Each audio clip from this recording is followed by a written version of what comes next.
Now 2:03 p.m. So we're gonna start and try to wrap up by 2:33 p.m. Let's see how well we're able to stick to that time. So far, from just looking at this list, they look like pretty long questions. So I hope that I can get to them. I'm trying to like almost read it with the back of my mind while I'm thinking, but that's cheating. So I will try not to do that. Okay. So first question. Do you consider yourself a psychotherapist? Straight out of the gate, that's a tough one. All right, so a psychotherapist treats mental disorders and usually run the gamut of closer to like bipolar or extreme mental illnesses. I would say not really. I consider myself a human performance specialist.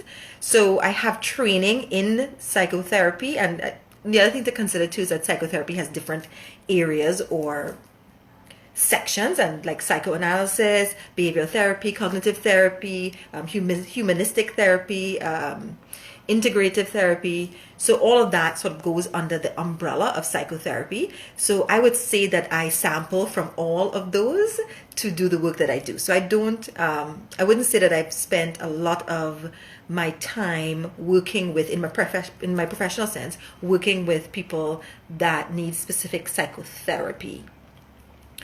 But it's not outside of my scope of expertise, right? So I have done it, but it's not something that I spend a lot of time on now. Now I use the whole human performance section, focusing a little bit more on well-being. So mental well-being versus mental illness. I hope that answers that question. So if you're here and I don't answer the question properly, then just, like shoot me a question and I can follow up with that. Okay. Next question I have: what challenges do athletes or clients present with most often? So kind of like, what topics do clients come to me with the most? I would say, I think confidence is the one that most people come to me with first. They always say, oh, they need more confidence, or they're lacking confidence. So that is the thing that they would most likely come to me for. Usually it's not confidence. That's the problem. It's something else, and the confidence is a symptom. So a lot of the times that the things that we think is wrong is a symptom of something else. So it could be more of like a self-doubt thing, or a perfectionistic thing, or a little bit of an extrinsic motivation deficit. So sometimes it's a little bit of a couple things that create a symptom. But confidence is one thing that people would say, hey, I need work on my confidence or motivation. Those are the two things that tend to come up most often. Let's see. How are you such a big foodie? Okay, so I did say that I posted the question part on both of my accounts. So some of them are a little bit about me as a person, and then some of them is about the work that I do. So I figured I just put them all together. All right. So how are you such a big foodie? How? I don't know how. I like to eat. Does that count? I'm a self-proclaimed foodie though. So I'm the person that takes pictures of everything that they're about to eat.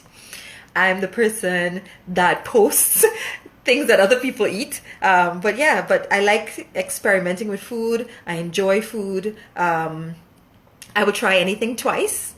So just in case the first person didn't cook it right the first time. So I do that. So I say, I don't know if I answered that question. I don't know. Okay. What do you think is the most common type of vicarious trauma? Okay. So this person definitely came to the sustainability webinar that we had last week.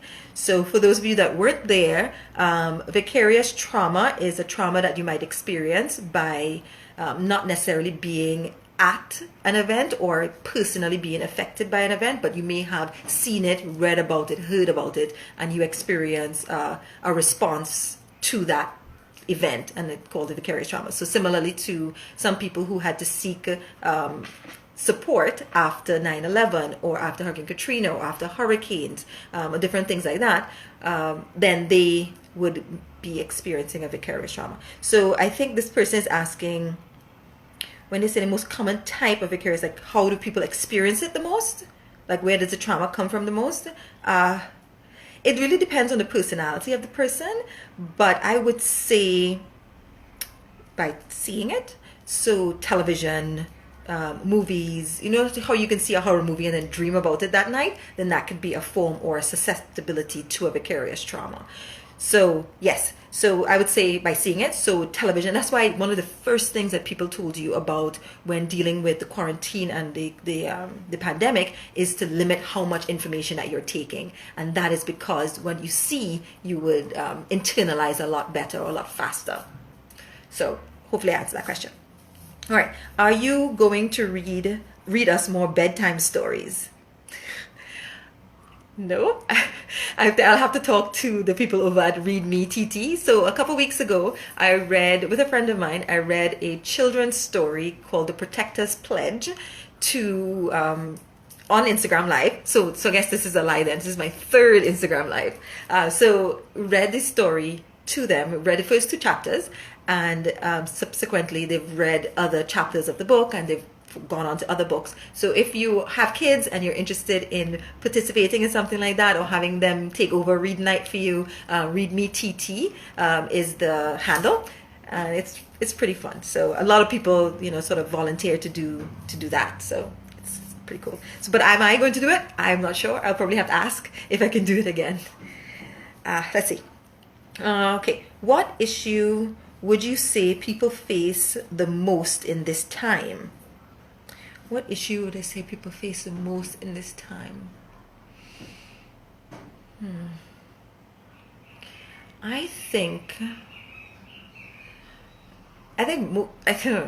most people would say motivation. So they're motivated to do their workout or motivated to do anything would be what most people would say. But I think identity is the thing that most people are faced with now or challenged with now, because a lot of what they do was tied to what they were able to do or what they did before. So whether they were defined by work, whether you're an athlete and you're defined by your sport or being able to participate in that sport, your leisure activities, what if you defined yourself as that? Like I defined myself as a foodie, right? So then when restaurants closed, huge shocker for me, or somebody that travels a lot and you can't travel. So I believe that your identity, like how you define yourself, is what a lot of people had trouble with, especially in the beginning of this. And then now, as we're getting ready to open back up, being able to identify who are you now and what does that look like? Do you want to define yourself the same way, or are you going to take this opportunity to reframe the way you are, the way you see yourself? So I would say identity is the biggest one, for sure. Okay, good point. Would you say social media is having a bigger impact on identity? I think that's one of the challenges with social media, and that's been from since jump, that social media is an issue with respect to that, because a lot of, especially younger people, well, older people too, I'm guilty of it sometimes, is self-comparison or comparing yourself to other people and their journey, what their lives look like, what they have achieved, what they're able to do, that kind of thing. So sometimes you can get lost in that world and not have a firm sense of who you are as an individual without that kind of feedback. So that's one part, right? As in you're comparing yourself. The other thing is that some people identify themselves with the number of likes, with the number of follows. So it gives you a false sense of self-worth. So that's tricky. So social media has always come up as a red flag when it comes to especially adolescent development, right? Hopefully I answered that. Okay, let's see. I forgot I'm supposed to be checking it also. I don't keep reading through the questions. And I just touched my face. I'm not supposed to do that. Okay, what look are you going to use? Curly, regular, hair up, or the quarantine thing? Straight, I guess. So my hair is straight right now. I flat ironed it and trimmed the edges. So I guess it's a quarantine thing. I'm getting ready to do that quarantine chop. So yeah, I guess. So random. You guys are so random. Okay.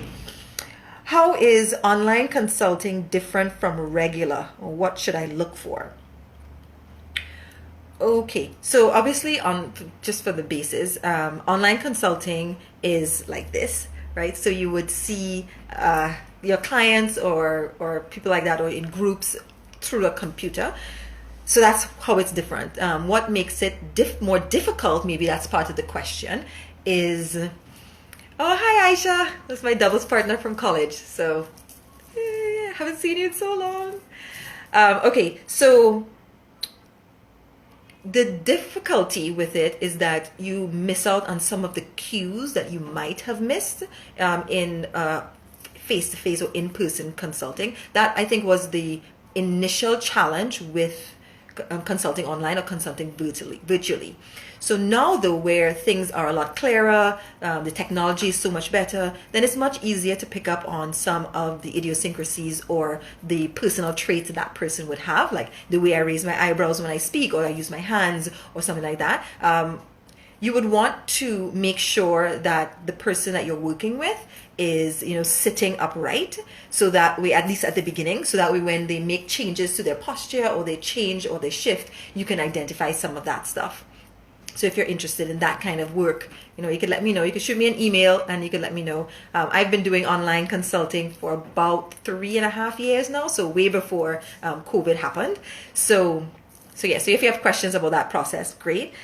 What you should look for, there are really specific ethical things that your consultant would want to be aware of, or whoever it is you're working with online that they should know. There's trainings and stuff like that you're supposed to do prior to COVID, of course, that you're supposed to do in order to do teletherapy or virtual therapy. Now a lot of those rules have been relaxed because it's like so many people getting into this space and so many people needing the work. So the Florida Mental Health has relaxed some of those rules, and I think that's gone for quite a few other places as well. But if you are going to continue working with somebody, I would say make sure that they have the qualifications to do so.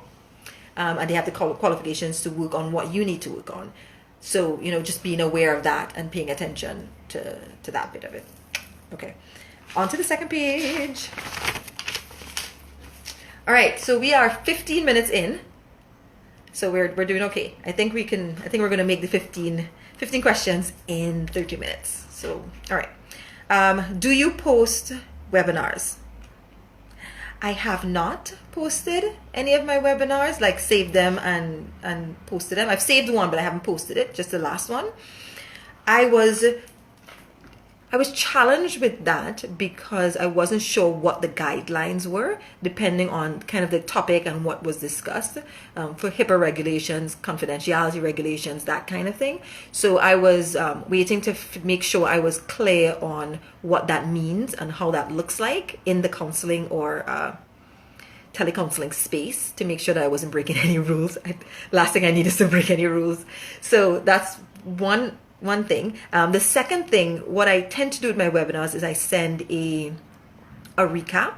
So I do like a blog format recap with worksheets that I send at the end or a couple of days after the webinar. So that way you have something to take away, just like you would in a face-to-face workshop or seminar with me. You get a recap and you get a worksheet. So that's what I've been doing in lieu of providing the recording. Okay.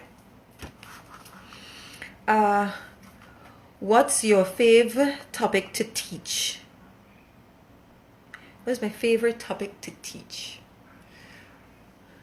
I think my go-to topic would be breathing.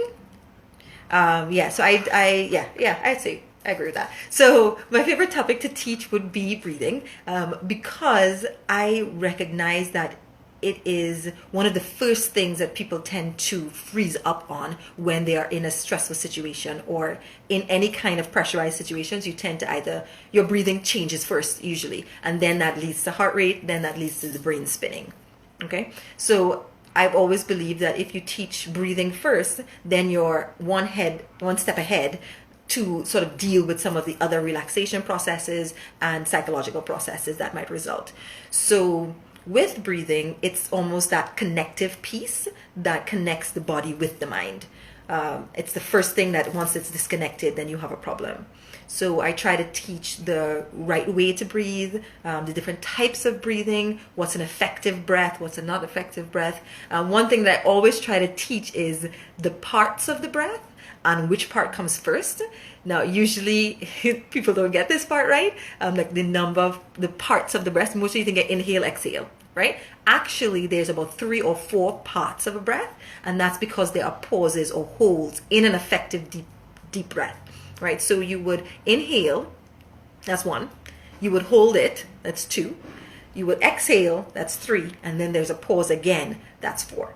And then it starts over, right? So there's 4 parts of the breath. Why do you hold the breath? It's not necessarily like a physical hold, but it's that second or 2 when the air is in the lungs that your body is doing what it needs to do with it. That's at the top of the breath when you've inhaled. And then the hold at the bottom of the breath is where you have stillness. So it's when the body has sort of exhaled and you're able to sort of just relax into that moment. So those are the 4 parts of the breath. The other thing that I always love to, well, you see, I'm getting off on a tangent here doing a breathing workshop. That's not what you guys signed up for. So if you would like to know more about that, shoot me a message. I would be, as I said, it's my favorite thing. So if you have questions about breathing strategies or any of this stuff, you know, like just shoot me a message, right? Or ask me a question on here so that way I can talk about it more. Okay. All right. What do your bracelets mean? Oh, I love answering this question. I get this question a lot because I wear so many bracelets. I'm missing one of these because I left it at a friend's house. So I usually have a red one as well. They're usually 3 different colors. So my bracelets. So one hand is my message hand, right? So each of the bracelet has a message or a meaning to it. So these are just like mantras that I use throughout the day. See, Amanda is here. Amanda is the person that gave me my first one of these. So these are the reflexology or refocus bracelets. So, but yeah, so I replaced them every 3 months ago once I've had that message sort of stuck in my brain. So they're message bracelets. So the one I have here, it says, close your eyes and take a deep breath. And the other one says, trust your gut. So yeah, the other 2 are religious ones. So they have scriptures attached to them. And then this one is my family bracelet. So I don't have my name on it. No, I don't. But it is my family bracelet. So it's my message hand. And then I have my colorful hand. I'm left-handed, so I put the messages on this side. And this is my color hand. So I call this my color therapy hand. So it's like my Zen hand. So it has all of the colors. Well, I'm missing a couple colors. So if anybody has like an orange, a yellow, or a red bracelet that they want to donate to me, love you. But yeah, but these are bracelets that I got over a long period of time. Some gifted, some bought, that I put together, and they all have a similar bead pattern. So I love that. This last one is the one I got in India the last time I was there, in Rishikesh. So it has the Sanskrit mantra on it. Right? So it's color therapy and messages. Okay, those are my bracelets. Okay, what does human performance mean? Okay, so human performance. So the way I use the term human, because I call myself a human performance specialist, right? So the way I use the term is to, oh, I see Amanda wants a breathing workshop. Maybe I'll put that as a topic of my next live. Maybe I'll consider that and just only breathing questions. Maybe I'll think about it. So, so the way I use the term human performance is it's about what any person needs to go to that next level. So a lot of times we think of performance and we think of athletes, which is valid and normal, right? We think of CEOs, which is valid and normal. We think of people who are doing these amazing, crazy things, and that's valid, right? So the way I use it is that we are all performers. And I know that's a pretty broad sweep, but the topics that I work on are very specific. Okay? So human performance is essentially the discipline of helping the human form, mind, body, spirit, to get to that next level. Yeah? I hope that answered the question. Vlogs, ... That's literally all they said. Vlogs, ... Am I going to do a vlog? I don't know. This is my first step into doing some video stuff. So maybe in the future I would do a video. I have like the written ones, and that's on my website. So you can go play with those, read those. Maybe I'll read one. Could be an option. So I can narrate that for the person who wants the storybooks read. So maybe I can read a couple of my blogs one time and see if that makes me feel a little bit more comfortable with doing blogs. But I know I've got to step out of the comfort zone. I know I've got to stretch and challenge myself. So maybe we'll think about it. Okay. Okay. Have you ordered out yet? I think so. This person is definitely in Trinidad. Because we had all restaurants closed, so you were not able to do takeout or delivery or anything like that. So we have, so now that phase, we've got to the phase where the restaurants are open and you can do takeout or delivery. So they're asking, have you ordered out yet? So I had roti 2 days in a row. So yes, I have ordered out, but that's all I've had. Everything else I've stayed home for. Yesterday I went out and I had roti. The day before I had roti as well. The first day I had a beef roti, and then the second day I had a goat roti. First day I had a paratha, dal puri, which is wrapped up, and then the second day I had a bus up shut, or paratha, which is the one that's in pieces. For those of you who aren't Trini. Anyway, okay. Yoga therapy, what's that? Okay, so I have this person is probably a little bit new. That just saw my message post because it's the last question on here, and I posted about yoga therapy yesterday and today. So yoga therapy is different from yoga instruction or yoga teaching. So I got a certification in yoga therapy or holistic yoga therapy in Rishikesh, India last year. So I was there for a couple months in India studying about sort of yoga therapy, Ayurveda, how to use your body postures to elicit different feelings or emotions or sort of open things up. So yoga therapy is different from yoga instruction because yoga therapy deals with all of those kinds of things in addition to just the asanas. So usually a yoga instructor takes you through a set of asanas, which are movements or postures, right? A yoga therapist helps with the physical and mental health issues associated, right? So if you are dealing with depression or anxiety or any of those things, then you would want to see a yoga therapist because they will help you open up to those things and be able to provide that safe space versus an instructor who may have the qualification to do that. I'm not saying that they don't, but they would more likely be the ones to take you through the asanas for fitness, right? So it's more of the physical practice, and yoga therapy is more of the mind, spirit part of the practice. So it incorporates, of course, a lot of the physical part as well. I don't know if I answered that question. So by doing yoga therapy, as part of my practice, what I did was sort of use yoga to add to that holistic approach. So it's another human performance discipline, right? So it's the mental health, it's the counseling, it's the performance psychology, and now I've added yoga therapy. So I could maybe use the word psychotherapy. Was that the word they used earlier with the question? So trying to make sure that I'm in a position to work with people in the best way possible based on what they've brought to me. So yeah. Okay, so I got through those really fast. Really fast. So we have 4 minutes. So if anybody has a question, let me scroll through and see if I missed any. So if you have any questions, shoot me a question because we have 4 more minutes and I got through all 15 questions in 26 minutes. So I did a really good job. Proud of myself there. I'm not sure if I missed a question. I really hope not, because I'm surprised that I made it through, especially since they were so long. Or did I talk that fast? Also an option. I think I answered all. None of them look unfamiliar to me now. So, okay. So I'm going to scroll up and see if I have any other questions. We have 3 minutes left. So if you have a question, shoot me a message really quickly and then I can start. So I am scrolling through. So I saw somebody wants a breathing workshop. So we will consider that because I do love talking about breathing. And for those of you who are now joining, I think that breathing is the connecting between the brain or the mind and the body. So it's usually the first thing I want to work on and that I enjoy working on. Okay, so let's hope I don't drop the phone now. I got some thumbs up. Ooh, I think I did something to the page. Okay, I have... So what did I miss? I am going to try my best to not spaz out at the end of this like I did the last time. Because I did not even realize that I didn't save it or didn't post it or didn't share it or anything. So I'm hoping that when I end it this time in the next couple minutes, that I actually do something proper with it, because I'm trying not to spaz out. Okay, but like I said, this is my second live on my own, my third live in life. So, be gentle with me. Okay, so any resource recommendations, books or podcasts. I actually have not listened to any podcasts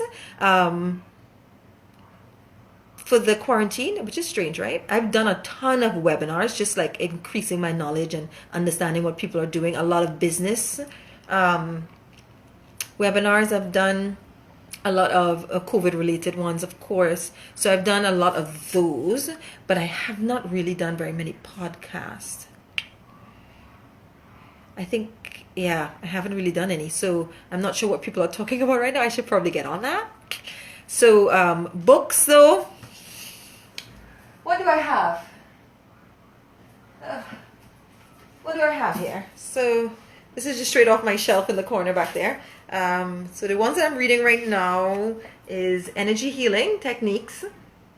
So you see, this goes a little bit into the yoga therapy. So this one was looking at trying to understand a little bit more about the crystals and things like that, and whether or not I would subscribe to that kind of thought. But it tells you a lot about like the chakras and how that matches together. So that's this one. I have not started reading this yet. I don't think this is what you mean. This is just like, this is Audacity. This is a Barack Obama book. I have not started this one yet. And this one, I just finished. This one is Overcoming Trauma. I don't know if you can see where the light is. It's Overcoming Trauma Through Yoga, Reclaiming Your Body by David Emerson and Elizabeth Hopper. I actually got this one in India in November last year. And then now we are in a position where some of the information in this book is so relevant to have trauma sensitive yoga and conversations with people. So this is a great one if you are feeling strained, or if you've had any issues in the past, or if you've had any experiences that elicited some kind of trauma for you or trauma response. This might be useful for you. It gives you a yoga practice that you can use to help open, So this is a good one. So yeah, I got a ton of other books back there, but I'm not going to keep lulling them around. So let's see. Do we have any other questions? I got some laughs. I don't know what you guys are laughing at. Oh, you're laughing at my energy healing books. All right, where we got? I have 1 minute. I have 1 minute. Oh, and my phone battery is low. 1 minute. Do I have any other questions? Or shall I do a quick recap real quick? Hi, Robin. So we have some people that just joined, and I think you missed it. So I'm going to try my best to post it so that way I can actually look back at this and see what it looks like. I've been really, really curious about audio and video and lighting and that kind of thing, especially if I'm going to jump into that whole vlogging space and doing my webinars as well. So, the next webinar. Right now I have one scheduled for the 24th of this month. So I do a Activating High Performance Mindset webinar every month on the 24th. But some people in my poll wanted it different days of the week. So I have until maybe the end of today to decide when that's going to be. But check on my website, take a look at my page. Just keep posting on my page and you will see when that's scheduled for. So I do 3 different webinars right now, but the next one would be the Activating High Performance Mindset. And what we do is that we build the high performance mindset. So every time we join together, we work on a specific high performance strategy or skill set, how to train it, how to use it, how to identify it. So so we build the high performance mindset that way. The second one that we do is the mental sustainability one. And that is sort of a take on mental flexibility and mental toughness and mental strength, what I call mental sustainability. And that one is about using the strengths that you have right now to be sustainable, or how do you recycle it so that way you remain strong throughout a process, especially like now throughout a trauma, right, or coming out of a trauma. Okay, so those are the 2 that I do, and the third one is a training program. So yeah, I don't think you really want to know about all that one, but shoot me an email if you have any questions about any of the webinars that I do, or any of the sessions that I do, or any random questions, because clearly some of these questions are pretty random. So yeah, so I will think about doing this again. and see. So far the love has been nice, so I appreciate you all. And there we go, 2:33 p.m. and we started at 2:03 p.m. So that is our 30 minutes. So that's our 15 questions in 30 minutes. Thank you guys so much for joining, and yeah, I'll see you guys next time, God sparing. Bye. Okay, now to not mess this up. Bye guys.